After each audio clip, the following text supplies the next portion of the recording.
Sa firdii isaa Hacaaluun eegii du'e egaa isa du'eera firdii isaa madu dhugaa isaaf faradameeraaf jettee ni yaaddaa Fayyoo.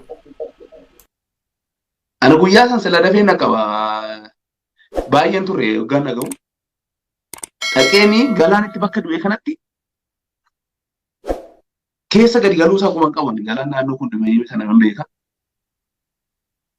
Asfaalchi sun achiin keessa ganna magalchitu karaa sanarratti gadi seenuu isaa kuman qabu.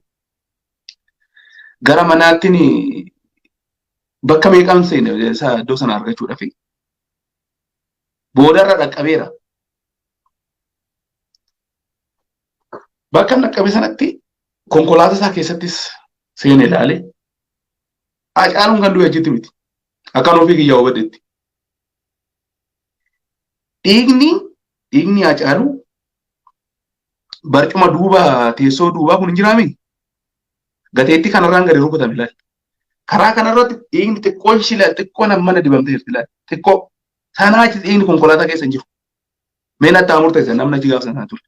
Dhiigni tokkittiin achi hin jiru mucaan gara biraatti du'ee gara biraatti fixatee achitti deemanii gatan. Namni inni eegu dhiigan qabu mucaan. Maal jedhe namichi odeessu sun? Dhukkaasan argeen shugguxii akkas godhanii dhiitii maalidhaa? Ishuma tajjeese namichuma san tajjeese. Mucaan dhiigan qabu amma simbira konkolaa irratti dibbe kunoo rabbii fuuldura rabbii taa'een dubbadaan. Kunoo duuba kanatti dibame amma qalamii kunoo qeensa dubartoonni dibatanii. Erga gabraatti dhiiga qulqulleessee fidannee achitti gata konkolaataa. Yoo galanii maal jedhan akka inni waan dubartii sana wajjin waan biraa dabarseetti oduu maqaa balleessuudhaaf deemaa ture. Miti garuu dubbiin akkasii miti. Dhiigan qabu akkamitti dabarfanna kana kittee oduu arginu akkamitti soba kana kittee dandeenya. Oduu nuti jirroonni kaan ala taa'ee nutti hima. Nuti immoo warra jaan arganne akkam goonaa yoo ta'e itti gaafatamaan ta'u waggaa san meeshaa san fudhatee akkamitti galee gaafsan nama adabsiisu. Nama du'e dhiiftee bakka kanatti mana galtee awwaallatta. Meeshaa kun akkamiti. Ammas yakkamaan isa ta'a malee. Jara sana oduma namni biraa yoo hojjeese dhufe yeroo sanatti oduu eeruun kenni inni amma taa'ee odeessaa chaadachii bahuudhaaf. Cufaa carraa qaba. Maaliif? Amma gaafa dhugaan mucaa kanaa ture odoo mana ture isaa wajji. Akkanumatti deebiif Finfinnee keessa deemuu barbaadeen achi bahee jira. Kanaafi asuma irratti tu dubbannuuti Fayyoo amma mucaan ati jettu kun argeeranis miidiyaarraa mucaa Saxelaayee Yaamii jedhamu sanatti fakkaata. Amma mucaan kun yoo dubbatu dhaga'e afaan isaa Oromoodha. Mucaan Oromoodha. Oromoodhuma naannoo galaan sanatti dhalatee guddadhudhaa jedha. Viidichaan isa ilaaleera. Maaliif ajjeesa Hacaaluu? Maal buufata? Ajjeesuu baatu adiisu. Amma bakka isaatti jarri shugguxiin qamadii se'ee moo hoggaa konkolaataa keessaa gannamee kufu. Shugguxichi gannaan deeme. Ija isaa ilaalu mucaa kana ijattuu beeksifti. Shugguxiin hoggaa bu'u fuudhee waajjira poolisii waan kenni akka biyya kanatti meeshaa eeyyama qabne baattee deemudha. Tokkoffaa akkuma galee sanaan ofitti ragaa bahaa jiraame meeshaa naannoo seeraa dura akka dhawatu laataati. Erga arginu meeshaa shugguxii kan fudhate galee. Yaada abbaatii dhiisee isa sana dhiisee meeshaa isaa fudhatee gale. Inni argee maal jedhama? Inta baabbaree moo jiran sana maarifa? Isa qabaa jechaadha inni mataa isaati. Yeroo sana maa yeruun kenni miti immoo mucaan achitti hin duune kunoo mucaan gara biraatti ajjeefamee geeffame Hacaaluun. Akka du'ettis du'e bakka du'etti miti. Ani maaliif kun eenyurraa ka'ee miti ofii kiyyaa bakka argate dhiigan qabu ilmi nama. Homaa dhiigni hin jiru yoo akkas ta'e sirriidha. Yoo akkas ta'e jechumatti. Makiinaan adii haara teessoon isaa adiidha. Aara isaatti xiqqoo amma qubaa dibamtee sin jettu ammastuu dibame. Sanaa achitti naataa jaba kunoo namni bira. Shurraabii irraa baasanii beekaa gara biraatti. Hacaaluun gara biratti ajjeefame. Amma odoo arguun suba. Kana gaafa kunoo nama ragaa gaafa dhugaa barbaade konkolaataan isaa jira. Amma itti manuma isaanii jiraatu fakkaata. Egaa amma guyyaa sana akka namoonni akkuma kee achitti argaman tokko immoo jedhanitti mucaan dubartiin wayii konkolaataa sana keessa jirti. Eegii jedhame iddoo biraatti ajjeefamee dhufe taana konkolaataa Hacaaluu kan oofee fidee'udha. Tarii nama akkatti fidanii ka'a na jiru rabbitu beeka. Ani maaliif gara biraatti dhufe na jechisiisu. Konkolaataa sana keessatti akkaataa kamiin dhiigni gannamuu dadhabe. Homaa namni dhiigan qabnu ani kana maal akkatti qophaa'e isaantu beeka. An biraa hin oofa fiddeechi keessa maal rakkoo qaba. Mee ani asirratti wanta inni dhaamsa dabarsuu jiraate mucaan kun nama uummata kanaa. Baadhaan sitti maal? Fayyisaa Leellisaa fuuli tokko mee tuqaa lamaan sadan tokkoon kaasa. Tokkoffaa hin dubbatinaa ittiin daldaltu. Gumaan isaa ba'uu hafuu wayyaa jedhame iddoo tokkotti jecha isaa barreeffadheen jiran. Gumaan isaa yoo hafee wayyaa rakkoo hin qabu jedhe. Kana dubbattanii warra isaa boossisuurraa gumaan Hacaaluu ba'uu yoo hafee wayyaa hin haasa'inaa jedhe. Haasa'uu keenyaan warri isaa gaddumoo gumaan ba'uu dadhabuusaa. Yoo gumaan ba'uu dadhaballee nama ilma isaanii ajjeese utuun beekin hafuutu madaadha. An kan akka inni deebisuun barbaada dhugaa dubbachuudhaaf. Yoo gumaa baafachuu dadhabdellee eenyu akka ajjeesu beekuun waa tokko. Eenyu ilma kee akka ajjeese. Nummoo kan inni irra deddeebinee haasofnuuf ammas itti fufnee kan haasofnuuf amma namni ajjeese seeratti dhiyaatee firdii argatutti hamma gumaan ba'utti maqaa Hacaaluu lafa kaa'uu hin dandeenyu isa kana habee kan mootummaan biltiginnaa. Kuni dhookatee akka inni hafu kaarpeetii jala gal dhokfamee akka inni hafu dhugaan Hacaaluu ukkaanfamee akka hafu inni ajjeese beekamaadha. Gara inni itti deemaa jiru uummata Oromoo beeka waan ta'eef akka inni gadi hin baane barbaada mootummaan biltiginnaa. Isaa inni jedhee inni uummata haasa'uuf kan. Let me tell you. Sababa qaba Fayyisaa Leellisaa. Garri tokko shaneedha jedhee kan amane jira. Uummata Oromoo keessa. Dookumentariin kun immoo akkuma anaafatii fi dammeen eeggadde dubbanne shaneef TPLF akka hin taane yoo xinnaate dookumentariin kun pruuvii godheera. Amma gaa sabni biltiginnaan kaleessa shaneedha jedhee amansiise warri biltiginnaa kana xinnoo ishee kaadiree fi warri adda addaa kun naannoo isaan amansiifatanii qabatan jira. Amma gaa inni shanee jedhu kun gaafa harkaa rukutamu sabni kun eenyutu ajjeesere gaaffii jedhu keessa gale. Fayyisaa Leellisaa kan inni as bahee haasa'uu fi saba kaleessa shaneedha jedhanii gowwoomsanii amma konfiyuuzhinii keessa lixe tasgabbeessuuf. Let me tell you this. Fayyisaa Leellisaa asirra ba'ee waa'ee kanaa kan inni akkas dubbatuuf saba isaan biltiginnaan kaleessa keessumaa baasanii wallagga shaneetu mucaa keenya nyaate jechaa ba'an. Silaa naannoodhaan walitti naquuf yaalaa ture waldi biltiginnaa. Keessa baafnee haasa'uun keenya. Keessa baafnee haasa'uun keenya gaariidha. Shanee wallaggaatu mucaa keenya ajjeese. Akka wanta wallaggi shawaa miidhe. Wallaggi tuulama akka miidhetti biltiginnaan keessumaa baasanii haasa'aa turan online on Facebook. Amma gaa kaleessa maattu ta'e gaafa dookumentariin kun ba'u namoonni isaan naannoo sanaa gowwomsan dookumentarii kanaan confused ta'e. Isinoo akkas nuun jettanii kunoo mucaan mana hidhaa jiru anis keessan jiru jedha. Shanee kan jedhu kanas natti maniiru ani hin beeku jedhe mucichi xiloon nyaamee yeroo dubbate. Confusionii keessa galee uummata. Fayyisaan maaliif as ba'ee uummata koo jedhee warra yaadu maal jedhe shawaan marqaa miti maaliin godhinaa jedhe feesbuukii sana yeroo tokko yaadatta Fayyisaan. Gandummaa keessa galeera. Fayyisaan akka warra biltiginnaa. Gandummaa keessa seeneera. Shawaanii marqaa miti fal'aanaan hin nyaatina waa tokko jedhe yaadadhu maal akka jedhe shawaan marqaa.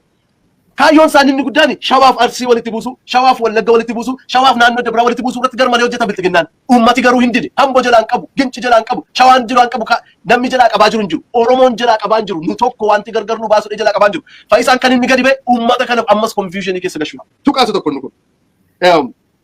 Dhugaa dubbachuudhaaf Fayyisaan wanti inni dubbate kiiloo baasaaf miti. Dhugaa dubbachuudhaaf. Polotikaa Oromoo keessattis waan baay'ee dabalaaf miti. Garuu sabinni burjaajessuu danda'u jira. Sabinni dhugaa harkaa gatuu danda'u jira. Namni akka isaatii beekamaan siyaasaan beekamaa miti. Fiigichaan beekamaadha.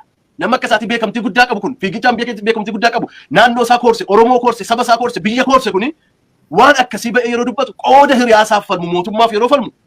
Gar tokkoon ajjeesanii fidanii makiinaan achi fidan malee Hacaaluun achitti hin duune jedha. Gar tokkoon immoo mucaa sanatti achitti ajjeesee konfiinsii dabalee Fayyisaan. Yes, it is a question. Isii sana Fayyisaanii I think waan hanga dubbachuu qabu kan guyyaa dheengaadaa dubbatee jira. Hacaaluun achitti ajjeefamne jedhe. Bakka biraatti ajjeefamee fidamee achitti darbame. Now the question is Hacaaluun eessatti ajjeefame? Namni Hacaaluu bakka itti ajjeefame beeke Hacaaluun eenyu akka ajjeese illee ni beeka. Hacaaluun yoo bakka biraatti ajjeefame maal gochuu iddoo sanatti oofanii bakka san geessan? Guyyaa Hacaaluun du'eerraa eegalee eenyuree konkolaataa sana oofee achi geesse? Mootummaan Xaloon yaami nama konkolaataa oofu oofnu muuxannoo kana gaafachuun probably osoo carraan argamee darbii godhamee konkolaataa oofuu dandeettii qabda osoo jedhamee gaafatamee waan tokko. Magaalaa Finfinnee keessa konkolaataa ka oofuyyuu sirnaan oofuun rakkisaa magaalaa seera tiraafikaa hamaa ta'e jechuudha. Osoo balaa takkatti hin bu'in dhaqanii geessanii iddoo takka geessanii makiinaan wanta akkasii ta'e jechuun kan sanuu mucayyoo keessa jirtu. Mucayyoo keessa jirti konkolaataa kan keessa. Eenyutu oofee konkolaataa kana ayisi fide jedhee Laamroot Kamaal gaafachuu dhiifamee eega kana shakke. Laamrootiin itti dhaqee akkam jirta Laamroot? Ijoollee biyya tokkooti. Intala biyya kooti. Hiriyaa hajjeeti. Eenyu namni konkolaataa kana oofee bakka biraa isin fidee gaafatee beekaa? Didi reeja kuwas miidiyaa irratti hangadhaatti. Dhaqee immoo argeeraa miti dhaqee reeffa isaa ilaale Fayyisaan tokko kan inni hime tokko dhoksaan ni gadi baase fiigee achi ga'ee reeffa Hacaaluu makiinaa keessa lixee ilaalee akka ba'e dubbate. Yeroo sana Laamroot achi jirti yoo jiraatte eeyyota ajjeese dhee gaafateera yoos Fayyisaan nama ajjeese beekaa jechuudha.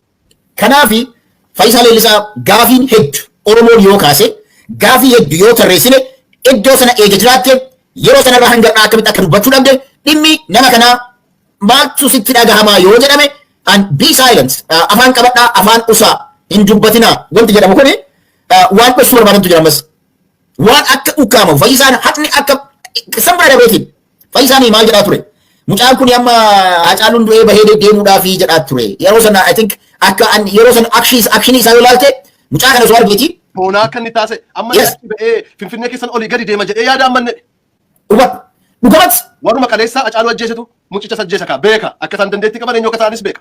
Clearly kana qofaa miti dhugamat ani amma yeroo inni waan san jedhu yeroo ilaalu dhaloonni hamee osoo gadhiifame namni adda durummaadhaan mucaa kana miidhuu Fayyisaa Leellisaa jedhee fudhadhe. To be honest with you. Ofiisaatiin jedhe qaamaa. Clearly dhaadannoon isaa san garsiisa. Garuu Hacaaluudhaaf yaadee osoo hin taane waan dhosuu barbaadetu jira fakkaata. To be honest waan dhosuu barbaadetu jira. Malee nama nagayaa tokko ani nagahaa ani qulqulluudha nama jedhu tokko yoo ragaa qabaate wanti inni kaasu waan shugguxiiti. Wanti shugguxii sun eega akkas taate qaabatamaan silaa kan ta'uu qabu nama kana clearly wanti godhamuu qabu namichi kun ofii kiyyaa dhaqee himee jedha. Ofii kiyyaa Hacaaluudha jedhanii inni waan akkana lafa arge jedhee ofii kiyyaa iyyuu kennee kan jedhu jedha. Dubbichi kun dhugumatti Fayyisaan namni interview godhu yoo dhugumatti interview ka ta'uu barbaadu interview gochuu ni dandeenya Fayyisaa. Dhugaa dubbachuuf.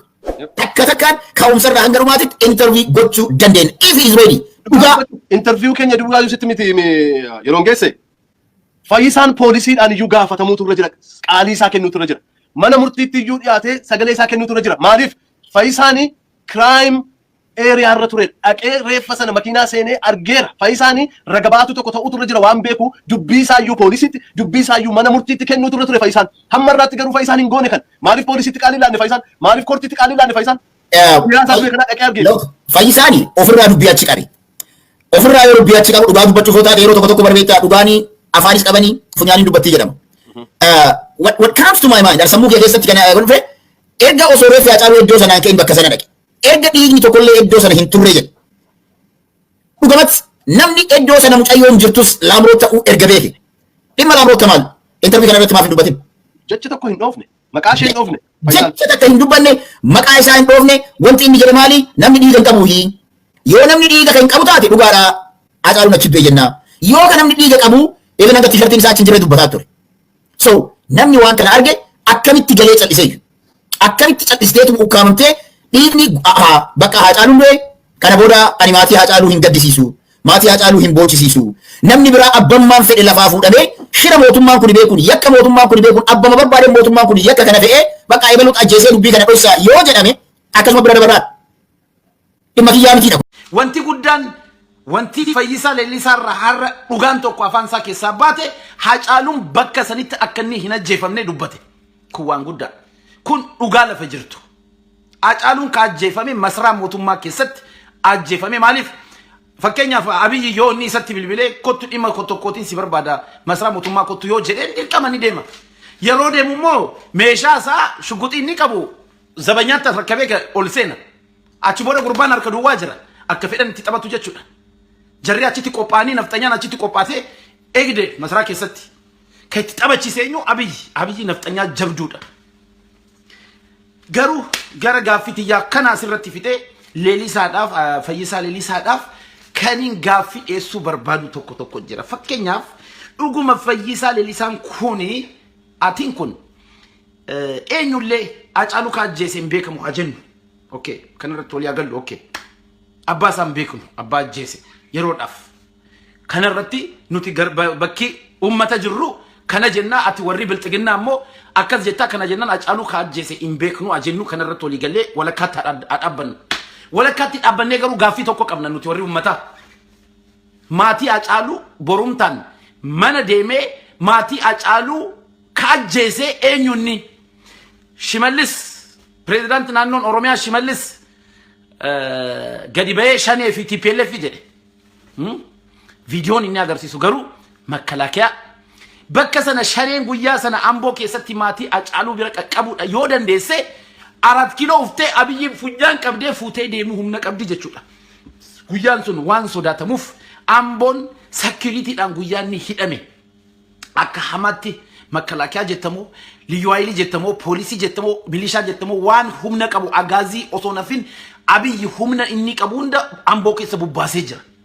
Akkamitti shaneen achi qaqqaba takka viidiyoon inni agarsiisu garuu poolisiin ni jira bakka sana liyyuu haayiliin ni jira bakka sana makalaakiyaan ni jira bakka sana makalaakiyaatu maatii Hacaaluu fi deeggartoota isaatii fi gaddoota Hacaaluu du'a Hacaaluutiin uummata gadde kanarratti dhukaasuu ijaan argine takka kanoo maal jetta kanoo kana atis akka Shimallis Abdiisaa uftee shaneedhaan hunjechuuf deemta gaaffiin inni jalqabaa gaafii kana na sheeru na godhaatti biraan nagaa gaafii inni jalqabaa inni lammaffaa erga irreenfi as galma aadaa Oromoo erga dhufe booda hummanni sun akkamitti faca'e eenyunni ka bombii itti gadhiise qeerroo sanatti qeerroo taaziyaa taa'uu sanatti qeerroo qabeenya isaa ija isaa qaalii isaa dhabe sun miila isaa lamman dhabe waa'ee kaffaaloo faa dubbattuun dhagaye. Maqaasaa tokko ni raanfadhaanni wiilcharii kan hin ergeef mucaa tokko jira guyyaa sana kan miilli dhabame muuziqaa wabii irratti kan kilipii san keessatti kaseene mucaa tokko wiilcharii as ergeef hin jira beekadha Dubaay irraa miila isaa lamman guyyaa sana dhabe ogguu himu yoo geessan boombii akkas gadhisaniiti ummata taaziyaa Hacaaluudhaaf dhufe eenyunni Republican eegdonni Abiyyi kan kana hojjetan direct ergamanii ijoollee boombiidhaan harcaasan kun Finfinneetti ta'e. Ijoolleen naftanyaadha alaabaa qabattee matrayyasiidhaan deeggaramtee paatrooliidhaan deeggaramtee ufteeti ilmaan Oromoo imimmaan haqqachaa aadaadhaaf ulee qabattee ufte facaasan kanoo maal jetta eenyuun ni jetta shaneedha jetta laata wannooti Ambootti waltajjii irratti naafeerani achi waltajjii irratti maalan jedhee Looreet Tsaggaayee Gabramadiiniif dipaartimentii dhaabanii jiru hoggusanii jechuudha. Hacaaluus achuma jira. Na maaliif Hacaaluudhaan sidaan dhaabdanii maaliif mucaa kana akka salphaadhaan waan nu bira jiruuf maaliif isaafis sidaan dhaabdanii Looreet Tsaggaayee eega du'anii booddee amma ijaartanii maaliif osoo lubbuudhaan jiru maaliif hin ijaartanii maaliif akka viidiyoo qulqulluun jira guyyaa tokkoon gadhiisa maaliif hin ijaartanii eshi dhiisaan jedhe ani Looreet Tsaggaayee fi Hacaaluu walitti hin godhin suuraa guddaan kaasa isin fidaatii dhaabaan jedhe. Fidati dhaabaan jedhe እሺ ቅዳሜ ምናምን አንጀለኒ Hacaaluu በቃ አጬ በቃ ቅዳሜ ምናምን ከናን ሲፎ ጀዴ አቺ ዳቦ ፊ ሰገንታ ብራን ቀቢን ኢንዳብን አንጀደ ከዛ Hacaaluu ቶሪ ጀዴ ኤጌ አኒ ሳምብረ ቢልቢላም በቃ ኤሮ ብራ ጎኔራ ምናምን ጀለኒ አኒ ገረኩማ ዲግደሚሽን ይባሴ ነው ጀዴ ኦፍ ኪሲኮ ከሰት Hacaaluu ዩ ላሌ ገመደ አከሚቴ ወሶ ልቡዳን ጅሩ አከነቲና ወጀቹ በቃ አኒ Hacaaluu ዳፎ ወሶ ልቡዳን ጅሩ ፎ ጀዴ ሱራ ዩ ቀባ ነቢረ ሱራ በሬዳ ቀባ አርቲስት አሰነ ወጅ ከዛ ዳባን ጀዴ ቶሎ ምናምን ጀደኒ ወልተጅር እትያርከሩ ኩቲኒ ምናምን አደጋሪ ዳይዳኒ አቺን ቦዴን ጅረኒ ኤገዶ ይቦዴ ዱፈኒ ሱራሰና ምናምን አንጀደኒ አንዴ ኦሶ ሉቡዳን ጅሮ ኦሶ ሲንከረዱ ሲያሚ ቀይሳን ከረደ ሉቡዳን ኦሶ ጅሮ አዳብ ነው ፊንጀዴ ሲያሚ ቀን ከረደ በቃ ወኖ ጀደኒ ኤገዶ ይቦዴ ዱፈኒ አርቲስታን ይፉደና ይዳኒ ቶላን ይፉደተኒ አንጀደ ኢንከፈልቱ ዋን ባሴ ከፈልቱን ጀዴ እንዴ ቶላና ነው ጀዳ Hacaaluu ዳፊን ጀና Hacaaluu ዳፊ Hacaaluun ይኮን ጅሩ amma ko sinif mari acha azain kafalla idani fudhatani in kafalles garu namni oso lubbuudhaan jiru namni waan akkasi baratamu qaba male ani amma homaa wannoon jedhu baay'ee waan nagamachisu oso lubbuudhaan jiru no jedheef Hacaaluu fi Looreet Tsaggaayee Gabramadiin waliin godheen no jedheefina baay'een gammada sana gochuu qumna gara jechuu kana ani nama akka qoosaa nama qoosaa manaaman gootan lalaaltu male ani qumna gara baay'een beeka